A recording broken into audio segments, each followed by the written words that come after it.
Positive vibes श्रृंखला का आज 17वां दिन और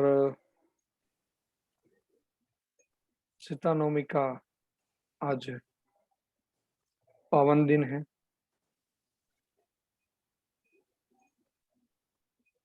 और आज हम कुछ नए विषयों को लेकर, नई एक सकारात्मक ऊर्जा को लेकर आज हम आप सबके सामने हाजिर हुए हैं। शुरुआत हर रोज की तरह प्रार्थना से ही करेंगे। तो धाराबेन, कौन सी प्रार्थना आप करवाएंगे ये बताइए। सर, आज सीता नवमी है तो सीता जी की स्तुति करेंगे। करवाइए। जनक सुता जग जननी जानकी, अतिशय प्रिय करुणा निधान की। ताके जुग पद कमल मनावहु, जासु कृपा निर्मल मति पावहु।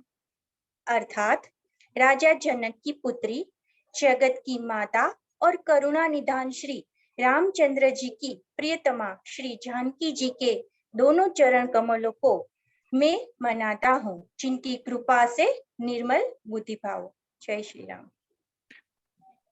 माँ सीता काफी सारे मायनों में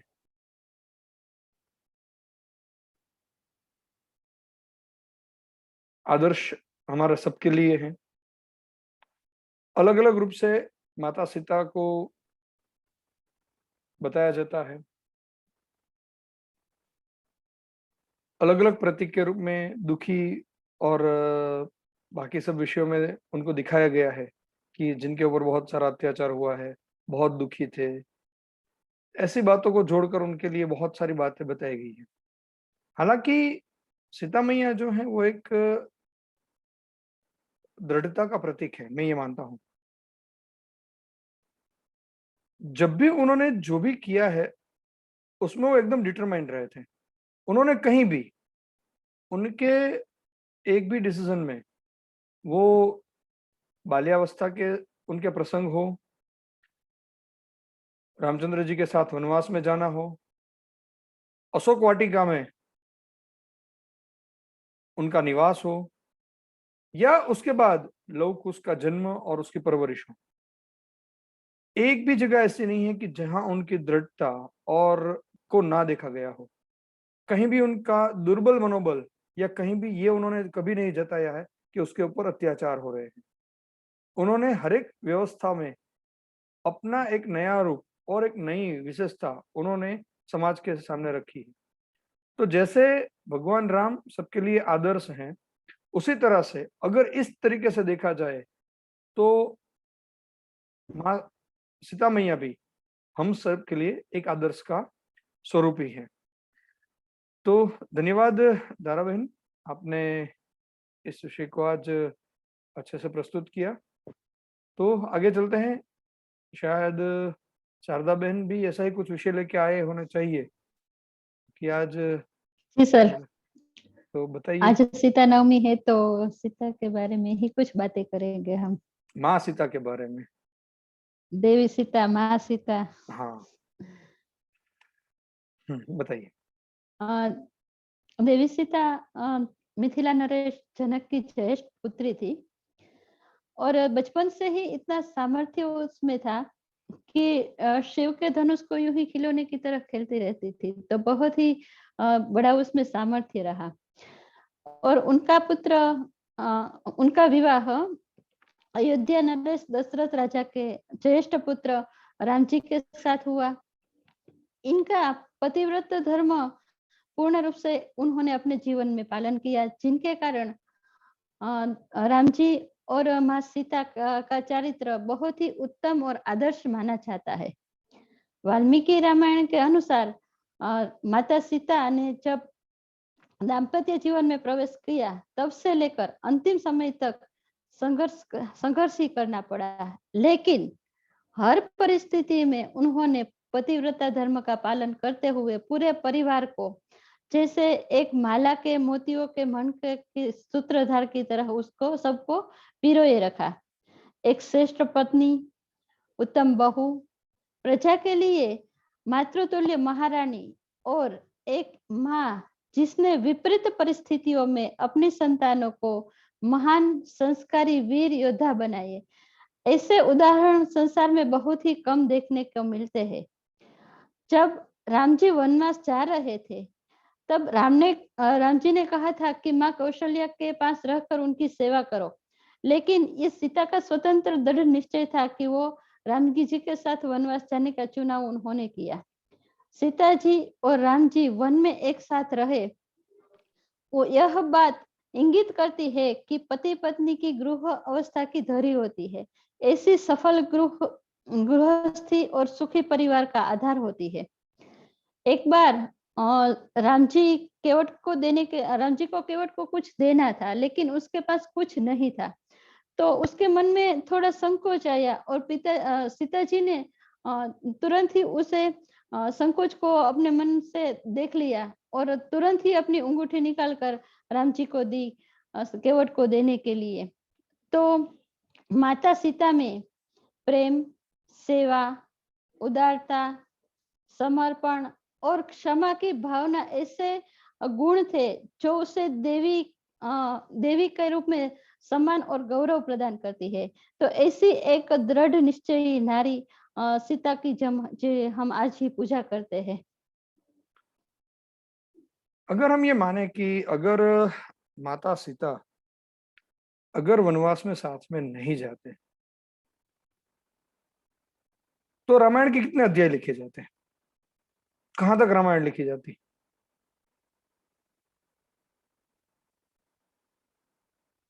ना तो चंपारण्य से आगे जाना होता राम जी का, ना वाली, सुग्रीव, हनुमान जी, राम सेतु, रावण का वध, विभीषण को राज्य प्रदान करना, ये सारे विषयों में जैसे कैकेयी माँ का वरदान है, कैकेयी जी को भी गलत तरीके से दिखाया जाता है कई जगहों पे, तो उसी तरह से सीता माता वहां योजना से थे। और इतनी बड़ी योजना का जब कोई भी स्त्री एक भाग होती है, तो दृढ़ निश्चय स्त्री ना हो तो उसमें रह नहीं सकती है। और इसीलिए रामायण में भले ही भगवान राम की पूरी कथानक है और उसी बात को ज्यादा हाईलाइट भी किया गया है, मगर अगर इस एंगल से देखा जाए रामायण के कि अगर सीता माता अगर राम जी के साथ नहीं जाते तो ना संजीवनी बूटी, ये सारी जो बातें हैं ना, एक भी बात ना बनती। और रामायण इतनी लिखी जाती कि राम जी ने चित्रकूट या चंपारण्य में 14 साल वनवास किया और वापस आ गए अयोध्या, इतनी रामायण होती। तो ऐसा नहीं है कि ये कोई छोटा मोटा उन्होंने कोई अपना योगदान है, ये बहुत बड़ा योगदान है रामायण में माता सीता का। धन्यवाद शारदा बहन, आपने भी उनके विषय में काफी बातें कही, क्योंकि माँ सीता के बारे में, उसके अलग अलग स्वरूपों के बारे में जितनी भी बातें की जाए उतनी कम है। आयुर्वेद के परिप्रेक्ष्य से भी अगर मौका मिला तो उसका भी एक पक्ष आपके सामने रखने का प्रयास करूंगा। तो आगे चलते हैं हम श्रीमद् भगवद गीता के ज्ञान की तरफ। तो नजीमा बिन हमारे साथ आज फिर से उपस्थित हैं। तो नजीमा बिन, बताइए आज कौन से अध्याय का आप पठन करके उनका ज्ञान हमें प्रदान करने वाले हैं? जय श्री कृष्ण। ओम सभी को। आज मैं तीसरे अध्याय का तीसरा और चौथा श्लोक आपके सामने अनुपठन करूंगी। श्री भगवान उवाच लोकेस्मिन् विविधा निष्ठा पुरा प्रोक्ता मया नघ ज्ञानयोगेन सांख्यानां कर्मयोगेन योगिनाम् न कर्मणामनारम्भाम् निष्कर्म्यं पुरुषो श्रुते न च संन्यसनादेव सिद्धिं समाधिगच्छति। अर्थात श्री भगवान बोले, हे निष्पाप, इस लोक में दो प्रकार की निष्ठा मेरे द्वारा पहले कही गई है। उनमें से सांख्य योग की निष्ठा तो ज्ञान योग से और योगियों की निष्ठा कर्म योग से होती है। मनुष्य तो न तो कर्मों का आरंभ किए बिना निष्कर्मता को यानी योग निष्ठा को प्राप्त होता है और न कर्मों के केवल त्याग मात्र से सिद्धि यानी सांख्य निष्ठा को ही प्राप्त होता है। ओम। भगवान ने यहाँ पर दो बातें बताई। आगे चलने के साधना के दो मार्ग उन्होंने यहाँ से स्पष्ट किए। एक मार्ग है ज्ञान योग का और दूसरा है कर्म योग का। सांख्य में ज्ञान योग बताया गया है और योग में कर्म योग बताया गया है। ये दो बातें उन्होंने स्पष्ट की है और उसके लिए उन्होंने शब्द दिया है निष्ठा, ज्ञान निष्ठा और कर्म निष्ठा।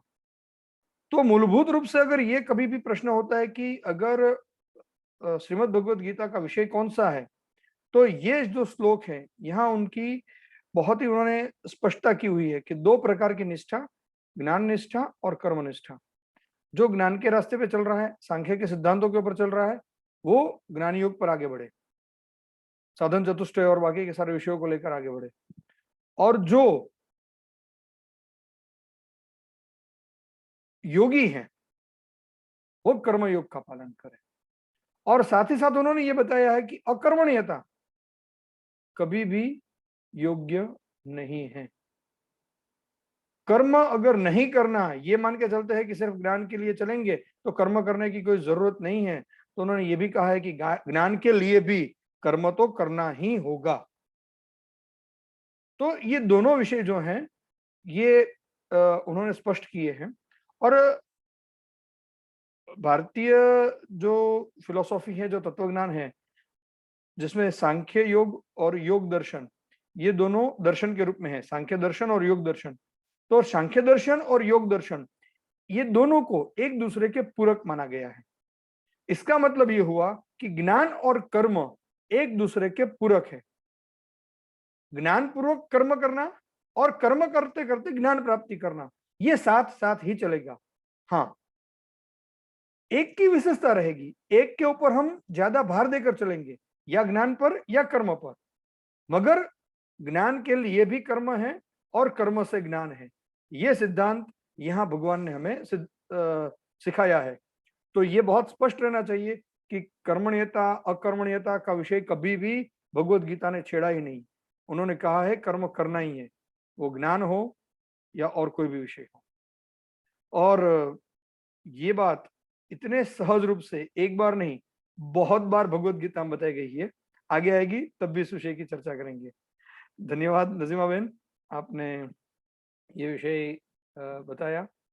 तो आगे चलते हैं, हमारी आज की पॉजिटिव क्वारंटाइन स्टोरी की ओर हम आगे बढ़ेंगे। आज हमारे बीच काजल बहन जोशी हैं और एक डायनामिक पर्सनालिटी हमारे साथ जुड़ी हुई है। तो उनसे हम ये उनकी पॉजिटिव क्वारंटाइन स्टोरी सुनेंगे, मगर उससे पहले मैं अम्मी बहन को कहूँगा कि उनका परिचय करवाएं और फिर काजल बहन अपनी स्टोरी बताएं। अम्मी बहन। हरिओम सभी को।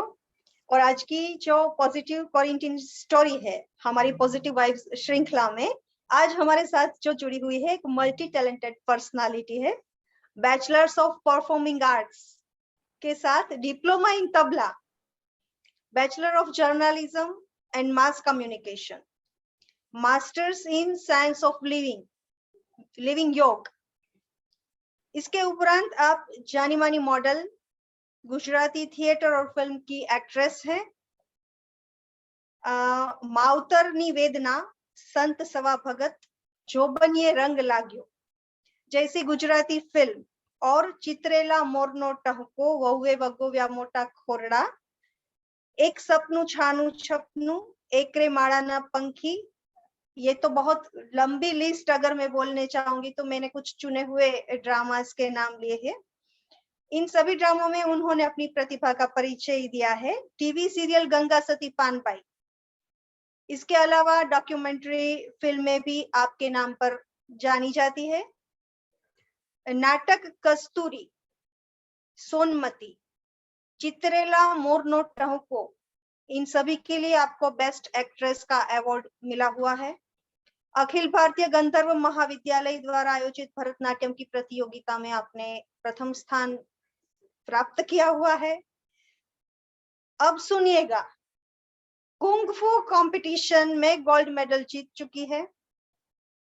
योग के क्षेत्र में 2009 से एज प्रशिक्षक, और शायद इनका विषय है प्राण, आप सुधार लीजिएगा अगर मैं कुछ गलत हूं तो, प्राण योग, मुझे एग्जैक्ट वर्ड पता नहीं। हाँ, तो उसमें आपकी मास्टरी है, और इन सभी उपलब्धियों के बावजूद वह एक सरल, शांत और उम्दा गुणों की धनी भी है। तो आइए जानते हैं काजल जोशी से उनके क्वारंटाइन समय के बारे में। काजल जी। आपने ये तो नहीं कहा कि वो हंसमुखे व्यक्तित्व भी है। काजल बेन, आपको अनम्यूट होना पड़ेगा पहले, और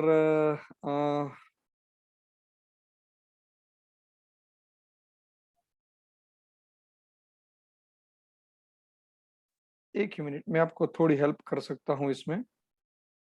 मैं कहूँगा तो उसमें आप एक क्लिक कर देंगे तो भी आप हो जाएंगे अनम्यूट। ठीक, अब आपके सामने एक मैसेज डिस्प्ले हुआ होगा। यस जी, हो गया। बताइए। नमस्कार। नमस्कार। मैं तो मतलब बहुत सारी बातें करती रहती हूँ, और मुझे ये चांस मिला, इसलिए सबसे पहले तो मैं अम्मी बहन को थैंक्स कहना चाहूंगी बहुत दिल से, क्योंकि मैं जब उनकी ये सारी श्रृंखला देखती थी ना तो मुझे बहुत मजा आता था, और मैं देखती थी अभी ये जरूरत है लोगों को पॉजिटिविटी की। तो आप लोग ये सबसे बेस्ट वर्क कर रहे हैं कि लोगों को इसके थ्रू माइंड में पॉजिटिविटी दे रहे हैं, तो आप सबका थैंक्स उसके लिए। हम लोग है ना 1 साल तक कोरोना से, सच में तो बताऊंगी, डर ही रहे थे। हमारा मेन डोर भी नहीं खोल रहे थे, ना किसी को घर में आने देते थे, ना हमारे घर से कोई बाहर जा रहा था। 1 साल तक ऐसे ही घर में रहे, और एंजॉय किया। बहुत सारी वेब सीरीज भी बनाई, मेरे बेटे को संगीत भी सिखाया, उसके साथ खेली भी, बहुत मजे किए। 1 साल कहाँ चला गया ना वो पता नहीं चला। उसके बाद ये साल में अभी जो चैत्री नवरात्र चल रही थी, तब मेरी मम्मा को बाहर जाना पड़ा कुछ चीजें लाने के लिए। सी इज 65 years old, तो मम्मी मुझे बाहर नहीं भेजते, वो बोलते जो चाहिए मैं लेके आऊंगी। वो भी स्पोर्ट्स लेडी है और इंटरनेशनल खेली हुई है, तो मम्मी बोलती मैं ही करूंगी सब कुछ, तुम जाओगे बाहर कोरोना लेके आओगे, ऐसा उनको डर लगा रहता था। वो गए, और नवरात्रि के फर्स्ट डे उनको कोरोना पॉजिटिव आया। उसी अगले दिन ही गए थे, वरना कोई नहीं निकलता था, और हम लोग बहुत डरते हैं। लेकिन वो टाइम पर मुझे सबसे ज्यादा टेंशन था मेरे बेटे का। मुझे ऐसा लग रहा था कि शायद मम्मी कोरोना को हरा देंगे, लेकिन ये टाइम और टीवी पे न्यूज कंटिन्यू, और वो जो महीना था वो पूरा इतना डेंजर था कि बहुत लोगों को कोरोना पॉजिटिव आ रहा था। तो मैं बहुत डर गई। फिर मेरी मम्मा को बोला कि आप एक काम कीजिए, आप कमरे में बंद हो जाइए। और ये सबसे बुरी बात थी मेरी कि मेरी मम्मा को, मेरी माँ को बोला कि आप कमरे में बंद हो जाइए। और आज तक मैं इतनी बड़ी हुई हूँ, मैंने कभी मम्मी को अकेले रहते नहीं देखा है, ना उसको कमरे में बंद होते देखा है। उसको कमरे में बंद कर दो मतलब वो ऐसा लगेगा उनको कि मैं बस अभी नहीं जी सकती, और मुझे ये बोलना पड़ा। और तुरंत ही मेरी मम्मा समझ गई, और कमरे में उन्होंने बोला बाहर से दरवाजा बंद कर दो। मैंने दरवाजा भी बंद कर दिया, और तुरंत जाकर मैं बहुत सालों से, मैं 12 साल की थी तब से गायत्री माता के अनुष्ठान करती हूँ, फास्टिंग करती हूँ, दोनों नवरात्र करती हूँ, 1 कप दूध पी के रहती हूँ। तो मैंने अम्बे माता को बोला कि आपने ये बहुत बुरा किया है, और बहुत रोने लगी कि आपने मैं आपको मेरे घर में लाई हूँ और आपने मेरी माँ को कोरोना पॉजिटिव कर दिया। इतना रोने लगी।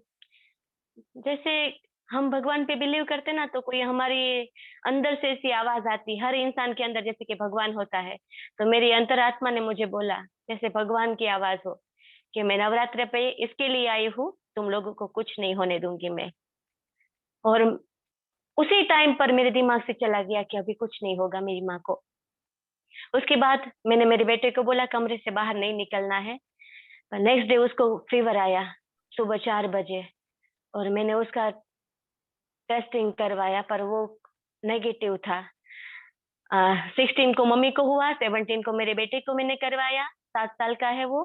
और फिर मैंने जब 19 को मेरा कोरोना पॉजिटिव आया, और मैं बहुत हार गई। ऐसे लगा अरे क्या हो गया मेरे साथ। फिर वापस मैंने जिन जिन लोगों को कॉल किया कि मेरी मम्मा को और मुझे है, मैं 1 मिनट तक मेरे आंसू को रोक नहीं पा रही थी, इतनी रो रही थी। 2009 से मैं जुड़ी हुई हूँ, लोगों को पॉजिटिविटी देती हूँ, लेकिन हमें जब समय आता है ना तब पता चलता है कि एक समय के लिए हम हार जाते हैं, फिर उसमें से खड़ा होना है। पर वो समय ऐसा होता है जब हम थोड़ा सा वीक पड़ जाते हैं, तो मैं भी पड़ गई। फिर मेरे बेटे को मैंने 7 इयर्स के बाद पहली बार मेरे से अलग किया, उसको भेजा मैंने मेरी छोटी सिस्टर के घर। और फिर मुझे वो टाइम भी मेरे लिए बहुत ऐसा था कि मैं उसको मेरे हाथों से मैं खाना खिलाती हूँ, उसको मेरे साथ सुलाती हूँ, उसको नींद नहीं आएगी, वो खाना नहीं खाएगा, क्या करूंगी, तो भी मैंने भेजा। फिर जैसे ही घर पे शांत हो गया, मैंने मम्मी को बोला मम्मी जल्दी से दरवाजा खोल दो, मैं भी कोरोना पॉजिटिव हो गई हूँ, तुम्हें दरवाजे में बंद लॉक में रहने की जरूरत नहीं है। फिर उसने दरवाजा खोल दिया, जैसे वो ऐसा लगने लगा उनको, और मुझे भी लगा कि सच में मेरे सामने मेरी माँ मतलब माता जी आ गए, जिसने मुझे कोरोना पॉजिटिव किया। मेरी माँ से वापस मैं उसको बात कर सकती हूँ, मिल सकती हूँ, मैं उसको खाना दे सकती हूँ, वरना नॉक कर करके खाना देना मेरे लिए बहुत ही ज्यादा डिफिकल्ट था। फिर हम दोनों ने अच्छे से वो टाइम पास करने लगे, एक्सरसाइज करवाती थी, सब कुछ करवाती थी, खाना खिलाती थी, जबरदस्ती डांट डांट कर। बात ये थी कि मैं कोरोना पॉजिटिव थी, लेकिन मेरे में एक भी सिम्टम्स नहीं थे, ना मुझे फीवर आया, ना खांसी थी, ना कुछ भी नहीं था मुझे। तो मैं सारा वर्क जो करती थी एवरी डे वो कर रही थी, रूटीनली वर्क। नवरात्रि भी की, सिर्फ मैंने फास्टिंग नहीं किया, अनुष्ठान कंप्लीट किया, सब कुछ किया।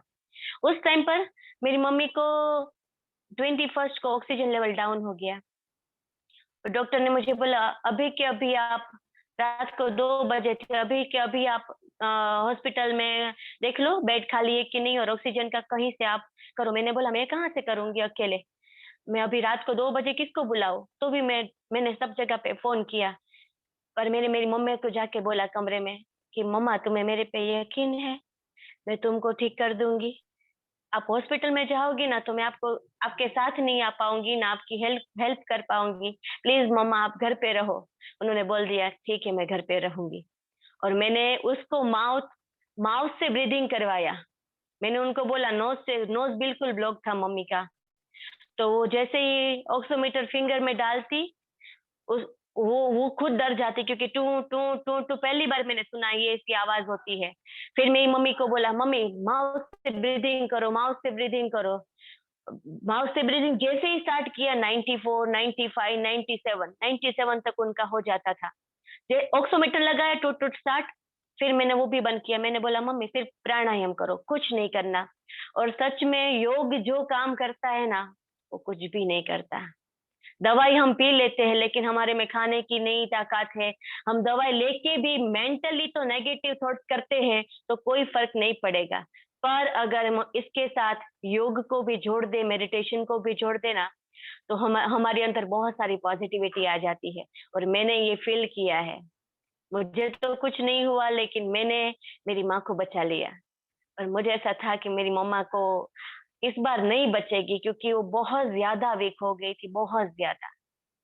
तो थिंग्स मैं आप सबका वो सबको यही कहना चाहती हूँ कि पॉजिटिव थॉट्स है बहुत ज्यादा जरूरी है लाइफ में। अगर आप पॉजिटिविटी आपके आसपास फील करते रहते हैं, आप पॉजिटिव इंसान है, तो आपको कुछ नहीं होगा। लेकिन एक बात, कोरोना से डरना है, पर जब कोरोना हो जाए तो लड़ना है। Thank you. बढ़िया काजल बहन, आपने 2-3 विषय बहुत अच्छे से कहे हैं कि हाँ, मैं थोड़ा उसमें बदल करूंगा, कोरोना से सावधान रहना है और फिर भी अगर वो आ जाए तो उससे लड़ना है। तो लड़ना तो है ही है और एक्चुअली हकारात्मकता सर, हम तो डर डर के रहे थे, बस अब वही तक डर था। डर के रहे थे एक हाँ। साल तक। तो यही विषय बनता है कि हमें ज्यादा उसके प्रति एक वो रहता है।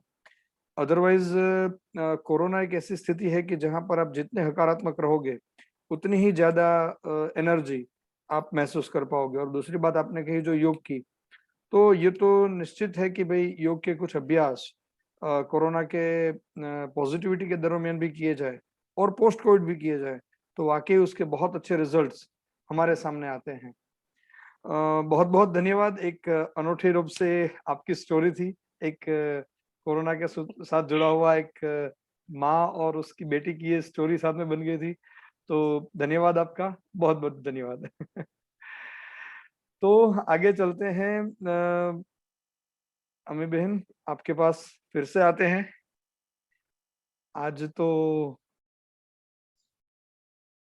क्या कहेंगे स्टोरी में, ये बताइए। आज मैं आप सभी को मन की शांति कैसे मिलती है उसके बारे में एक स्टोरी सुनाना चाहती हूँ। बताइए। फिर से एक बार राजा की बात लेकर आई। एक राजा था। और राजा अनूठे मिजाज के होते हैं, हमेशा उसके दिमाग में कुछ ना कुछ चलता ही रहता है। तो एक ख्याल उसके उसके मन में आ गया। वैसे वो कलाकार भी थे, तो पेंटिंग से बहुत प्यार करते थे। तो उन्होंने एक बार घोषणा कर दी कि भाई जो कोई ऐसी पेंटिंग बना कर देगा जो शांति को दर्शाती हो, तो वो राजा उसे मुंह मांगा इनाम देगा। तो जैसे ही सब लोगों ने सुना, तो राज्य में बहुत सारे पेंटर्स थे, चित्रकार थे। तो वो इनाम की लालच में सब लोग अपनी अपनी पेंटिंग्स को लेकर राजा के पास आने लगे। एक एक करके राजा ने सभी की पेंटिंग देखी और फिर राजा को 2 पेंटिंग बहुत अच्छी लगी, तो उन्होंने वो दो पेंटिंग को अलग रखवाया, जिसे इनाम के लिए उसे चुनना था। पहली पेंटिंग जो थी वो एकदम सुंदर शांत सरोवर उसमें चित्रित किया हुआ था और इसका पानी भी बहुत साफ था। इसके अंदर की सतह तक हम देख सके, इतना क्लियर कट वो पेंटिंग था। उसके आसपास माला भी उस पर चित्रित की हुई थी। जैसे कोई दर्पण में देखे तो कैसे साफ दिखाई दे, उस तरह की वो बहुत ही सुंदर सी, एकदम अप्रतिम सुंदरता उसमें बसी हुई थी। ऐसी एक पेंटिंग थी। बादल भी थे, बहुत सारे थे। जो कोई भी इस पेंटिंग को देखता था तो वो ऐसा लगता बहुत शांत, एकदम शांति का एहसास वो अनुभव करते रहते थे। दूसरी जो पेंटिंग थी उसमें पहाड़ थे, लेकिन वो बिल्कुल रूखे और बेजान से थे, वीरान थे। उस पहाड़ पर घने बादल छाए हुए थे और बिजलियां भी चमक रही थी और घनघोर बारिश जैसे होने वाली ऐसे उफान जैसा कुछ चित्र में दौरा हुआ था। यानी कि उसमें कुछ रौद्र स्वरूप जैसा सबको दिखाई दिया। तो सब लोग अपने अपने नजरिए से देखते थे और कहते थे ये इस पेंटिंग में तो बहुत ही ये एक रूखी सी है और रौद्र स्वरूप दिखाने वाली है। इसके सामने वो वाली पेंटिंग जो झील की जो है दर्पण जैसे दिखती है, तो वो बहुत शांत दिखती है। तो सभी ने यही सोचा कि वही पेंटिंग को नंबर मिलेगा। तो जो पहली पेंटिंग बनाने वाला चित्रकार था वो भी काफी अपने आप में कॉन्फिडेंट था कि नहीं, मुझे ही इनाम मिलेगा। फिर दूसरे दिन राजा तो आए, सिंहासन पर बैठे, दोनों चित्रों को सामने रखवाया और फिर कहा कि भाई ये जो रूखे पर्वत वाली पेंटिंग है उसे इनाम दिया जाए। तो सब लोग तो आश्चर्य में पड़ गए। तो राजा ने कहा कि आप हवा के एक तरफ से झुके हुए इस वृक्ष को देखो। देखो, जो रौद्र वाली पेंटिंग थी उस पे एक वृक्ष का चित्र भी दूरा हुआ था और उन्होंने कहा कि आप इसे ध्यान से देखिए कि वृक्ष के अंदर डाली में एक घोंसला बना हुआ है और एक चिड़िया बहुत ही कोमलता से अपने बच्चों को दाने दे रही है। फिर राजा ने वहां उपस्थित सभी लोगों को समझाया कि शांत होने का मतलब ये नहीं कि आप ऐसी स्थिति में हो जहां कोई शोर न हो, कोई समस्या न हो, जहां कोई कड़ी मेहनत न हो, जहां कोई परीक्षा न हो। शांत होने का सही अर्थ है कि हाँ, आप हर तरफ से अव्यवस्था, अराजकता, अशांति के बीच हो, फिर भी आप शांत रह सके और अपने काम पर ध्यान केंद्रित कर सके, अपने लक्ष्य की ओर अग्रसर रह सके। अब सभी लोग समझ चुके थे कि दूसरी पेंटिंग को राजा ने इनाम क्यों दिया। तो ये थी आज की स्टोरी।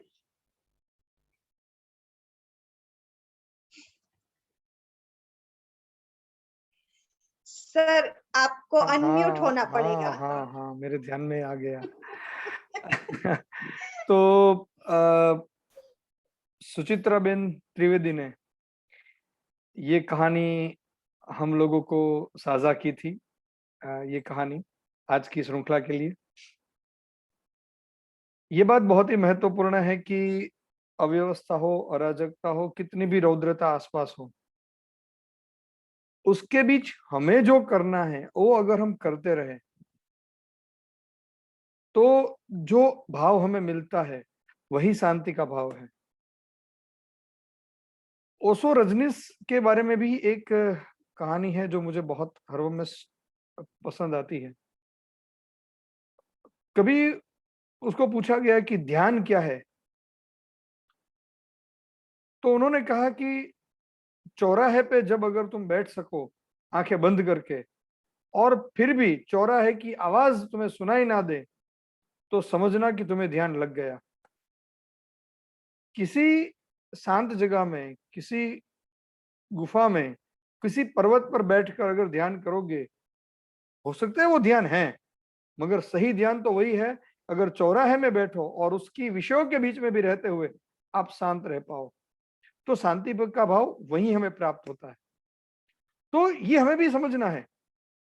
सीता मैया भी, मैं फिर से याद करूंगा सीता नवमी पे सीता मैया को, फिर से कितनी भी व्यवधान आए उनके जीवन में, फिर भी उन्होंने को जो करना था वो उन्होंने किया। पूरे रामायण में कहीं भी एक शब्द भी सीता माता ने नकारात्मक कहा है क्या? बहुत कम सेंटेंस है, कहीं भी एक भी वाक्य उन्होंने नकारात्मक नहीं किया, कहा। एकदम शांत भाव। कहीं पर भी सीता माता का चित्रण हुआ है, कितनी सारे लोगों ने चित्रण किया हुआ है, कभी भी उनके चेहरे पर व्यथा या व्यग्रता कभी दिखी है या क्रोध देखा है हमने? नहीं। वही कोमलता, वही एक मातृत्व भाव उसमें हमें दिखने को मिलता है। तो यही हमें सीखना है कि कोई भी परिस्थिति हो, शांत हम तभी रह पाते हैं जब हम अपने कार्यों से जुड़े रहते हैं और अटल रूप से हम अपने कार्यों को करते रहते हैं। धन्यवाद अमी बहन, आपने एक बहुत अच्छी स्टोरी पेंटिंग के रूप में आज हमारे सामने साझा की। तो ये थी आज की हमारी पॉजिटिव वाइब्स श्रृंखला की कड़ी। कार्यक्रम के अंतिम चरण की ओर फिर से चलेंगे। तो शांति शांति इतनी हमने कर ली है, तो शांति का भाव तो रोज लाते हैं और वो शांति का भाव आज भी लाएंगे। तो धारा बहन हमारे साथ फिर से उपस्थित हुए हैं, तो उनसे मैं कहूंगा कि विश्व कल्याण की भावना के लिए शांति मंत्र का पठन करें। ॐ सर्वे भवन्तु सुखिनः, सर्वे सन्तु निरामयाः, सर्वे भद्राणि पश्यन्तु, मा कश्चित् दुःखभाग् भवेत्। ॐ शान्ति शान्ति शान्तिः।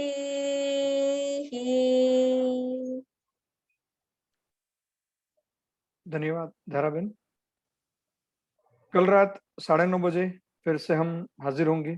मुदिता की यही टीम कुछ नए पॉजिटिव वाइब्स लेकर आपके बीच में उपस्थित होगी। जो लोग इस वाइब्स में ऑनलाइन नहीं हो पा रहे हैं या जो नहीं हो पाए हैं, या हम जिससे लग रहा है हमें कि इस श्रृंखला के वाइब्स की किसी के लिए जरूरत है, तो हम उसे पॉजिटिव वाइब्स यूट्यूब चैनल का भी सजेशन कर सकते हैं। और ये पूरी जो रिकॉर्डिंग है, ये जो पूरा श्रृंखला का आज का जो एपिसोड है, वो करीब करीब आधे घंटे में ऑनलाइन हो जाता है। तो आप पॉजिटिव वाइब्स के चैनल के साथ भी जुड़ सकते हैं। तो कल रात को 9:30 बजे फिर से मिलेंगे। तब तक आप सभी लोग स्वस्थ रहें, सलामत रहें और हकारात्मक रहें। धन्यवाद।